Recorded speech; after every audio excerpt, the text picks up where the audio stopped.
Wilbur glanced at Edward. "You aren't any match for him, but I am. I'd like to see if he dares lay a finger on me." The classmates were at a loss for words. None of them had expected Wilbur, who had been silent the whole time, to have such nerves. Anyone could tell that Edward did not dare to mess with Mr. Torrent, but here Wilbur was doing exactly just that. Nancy tugged at Wilbur's shirt, trying to get him to shut up. Wilbur turned and smiled at Nancy, urging her to calm down before he turned to look back at Steve. For a second, Steve was actually a little intimidated by Wilbur's confidence. He only regained his bravado a second later, shouting, "How dare you?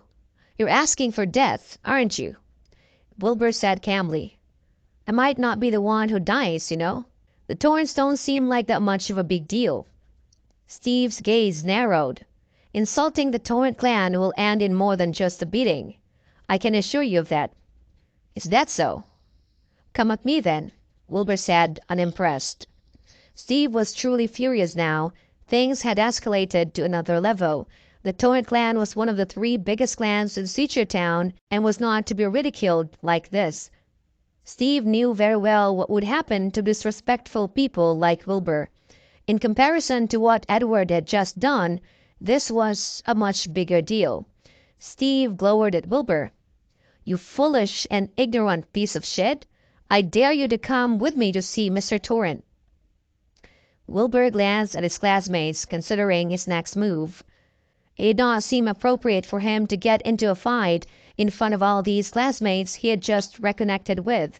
However, the problem had to be solved.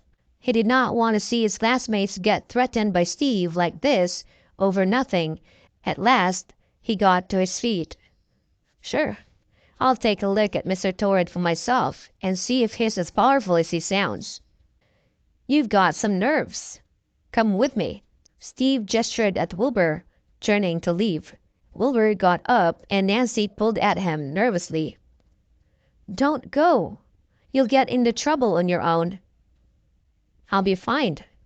They wouldn't be able to do anything to me. Carry on with your meal. I'll be back in a bit."